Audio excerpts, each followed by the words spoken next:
Para nuestra entrevista de esta mañana hemos invitado al doctor José Naupari. Él es abogado especialista en Derecho Electoral y vamos a conversar sobre la nueva reglamentación para la inscripción de listas de candidatos de las elecciones municipales de este año. Doctor Naupari, bienvenido.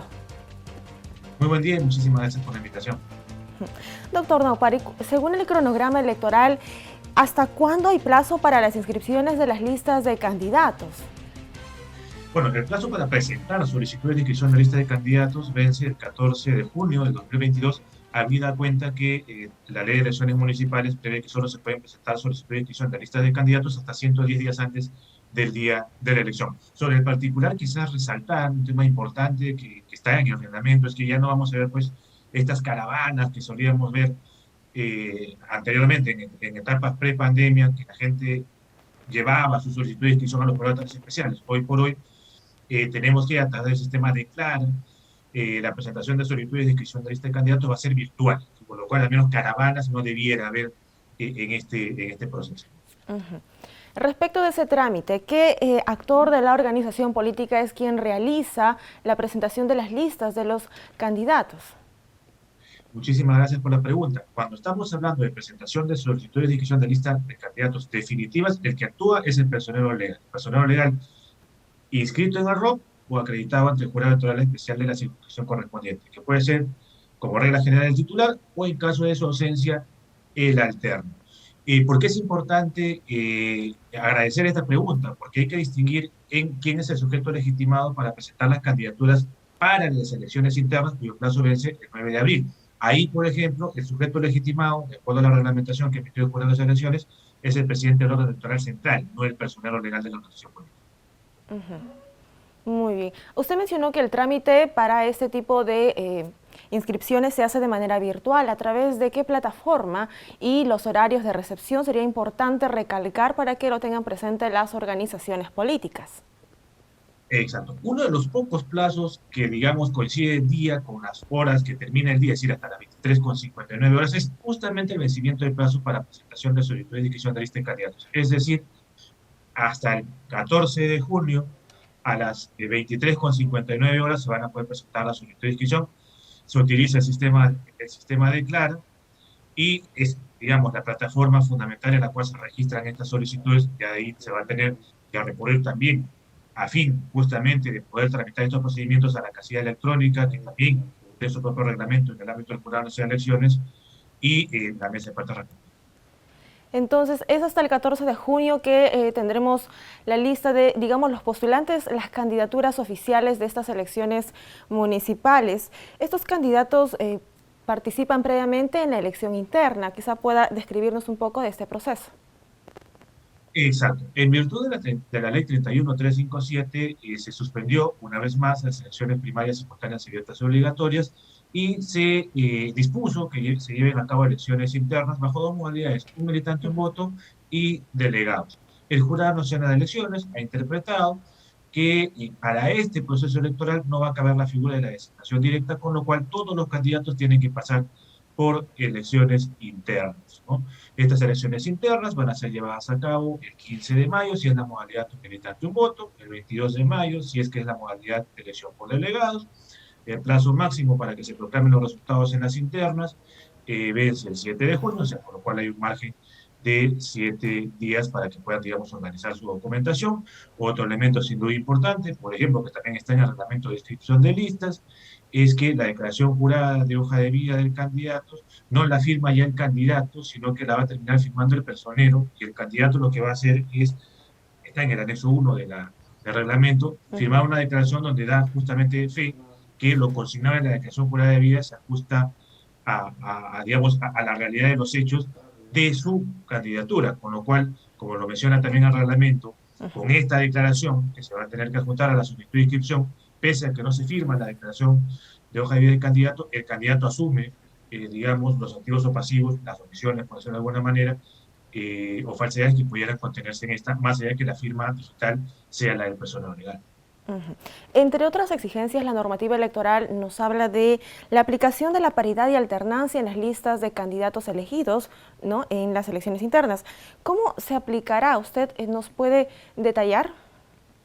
Bueno, en sentido estricto, la alternancia y la paridad, Ujú. de acuerdo al reglamento interno, el jurado ha previsto que fundamentalmente se terminen verificando sobre el final, justamente al momento de la presentación de la solicitud de inscripción de la lista de candidatos definitiva, porque otra figura que se incorporó con la 31357 y ha sido desarrollada por el Jurado Nacional de Elecciones es la figura del candidato accesitario ante eventual reemplazo. Entonces, y al final de cuentas, ¿cuántos candidatos censitarios van a haber? Que lo va a definir cada organización política. Y tenemos que, la ley 31357 estableció que las elecciones internas iban a ser por listas cerradas y bloqueadas, con lo cual no se podía saber si efectivamente el número de candidaturas, incluidos los censitarios, tenía que ser par. Entonces, con lo cual, a lo mucho lo que quedaba era la alternancia, porque iba a ser un copy-paste de lo que resultase de la elección interna a lo que va a ser la elección definitiva, por decirlo de alguna manera. Ahora, en el caso municipal hay una particularidad porque materialmente no va a haber variedad, va a haber alternancia. ¿Por qué? Porque cuando el Jurado Nacional de Elecciones ha establecido el número de regidurías que debe haber, ha optado en todos los casos un número par. Ciertamente la ley establece un mínimo de 5, un máximo de 15 y la excepción de Lima Metropolitana que tiene 39. Entre 5 y 15 hay números pares, sí. El jurado ha previsto que sean 5, 7, 9, 11, 13 y 15. Ahí es materialmente imposible aplicar paridad, por lo cual va a haber alternancia y Ujú. ese número que, digamos, que termina sobrando, va a aplicarle la alternancia. Si tu primer regidor fue varón, el último será varón. Si tu Ujú. primera regidora, candidata regidora es mujer, terminará en mujer. Y respecto de las cuotas electorales, ¿también se exige para este tipo de listas? Exacto. Fundamentalmente en el caso de la denominada cuota joven, Ujú. mayores de 18, menores de 29, con lo cual tiene que ser de 28, no 29, de 20%, y la cuota indígena, en aquellas instituciones donde así se prevé, de 15%. Ya en el reglamento se ha previsto justamente en función al número de regidurías que tiene cada consejo municipal, cuántos candidatos jóvenes debe haber y cuántos candidatos de pueblos originarios debe haber. Por ejemplo, un consejo municipal de 9 tendrá que haber dos jóvenes, dos representantes de pueblos originarios. Acaso en particular, gracias por la pregunta, habría que señalar que el reglamento del jurado eh, no recuerda que es posible la concurrencia de cuotas. ¿Ello qué implica? Que una misma persona puede cumplir la cuota joven y la cuota originaria. Adicionalmente a ahí, habría que recordar que, como la ley no lo prevé, el reglamento tampoco, no existe la figura del mandato de oposición. ¿Qué implica el mandato de oposición? Que, por ejemplo, los candidatos jóvenes o los candidatos de pueblos originarios estén en el primer tercio o en la primera mitad de la lista, ¿no? Eso no está previsto en nuestro ordenamiento jurídico. Hubo proyectos de ley en el Congreso 2016-2019 que apuntaban a ello, pero no llegó a ser aprobado. Ujú. Usted nos mencionó de la figura del accesitario en las listas de candidatos. ¿Eso quiere decir que si un candidato o el partido decidiera retirar a uno de sus listas, el accesitario asume necesariamente ese lugar? Y le pregunto a usted, ¿hay plazos para este tipo de cambios en las listas? Muchísimas gracias por la pregunta. Efectivamente, el plazo para que aplique el reemplazo vence el mismo plazo, en el plazo que vence a su vez para presentar solicitud de inscripción de lista de candidatos, es decir, el 14 de junio del 2022. Por ello es sumamente importante reiterarle la invocación que se viene ya avanzando hace más de una década en las situaciones políticas, que no esperen la última hora. Si yo, por ejemplo, presento la lista el 8 de junio, el jurado electoral especial tendría 3 días para calificar, podría terminar declarando la improcedencia de algún candidato y si tengo un candidato asistentario lo podría llegar a reemplazar, si es que tengo el asistentario para eventual reemplazo. O si eventualmente el candidato simplemente se resiste o no desea firmar o Dios no quiera, producto de la pandemia, parte, todavía tendría la opción de reemplazar. Y en un escenario donde no hay designación directa, tener candidatos asistarios es sumamente importante, porque también el reglamento del jurado nos recuerda que no cabe la presentación de listas incompletas. ¿Esto qué implica? Que si no tengo designación directa y no puedo presentar listas incompletas y solo presenté a elecciones internas una lista cerrada, o sea, sin accesitarios, y uno de ellos, Dios no quiera, fallece o incurre en un supuesto de imposibilidad antes del 14 de junio, ya no voy a poder presentar mi solicitud de inscripción en ese lugar. Ujú. Muy clara la información. Doctor Naupari, le pediría que a modo de conclusión usted nos brinde recomendaciones para evitar que una lista de candidatos sea declarada inadmisible o improcedente. Quizá también pueda detallar qué ejemplos han sido los más frecuentes en otros procesos electorales para que así las nuevas organizaciones políticas eviten repetir errores.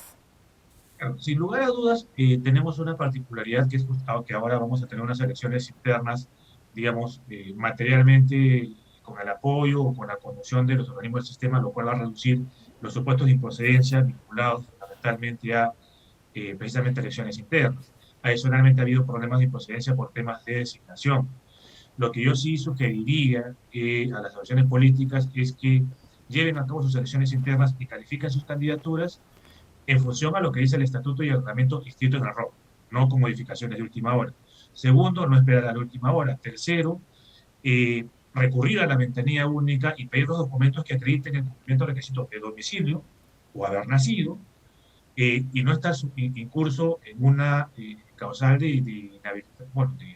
impedimento, ¿no? Fundamentalmente pensando en las sentencias de primera instancia vigentes o estos impedimentos permanentes que se establecieron por la ley 3717.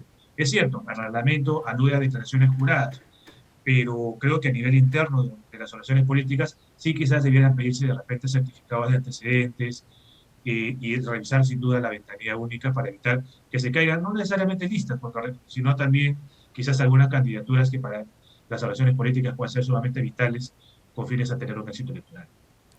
Ahí está entonces la precisión del doctor José Naupari, abogado especialista en Derecho Electoral. Nosotros agradecemos su participación en esta entrevista. Doctor Naupari, hasta otra oportunidad. A ustedes cuídense mucho y no bajen la guardia. Muy bien, ahora sí nos vamos a una pausa y ya volvemos.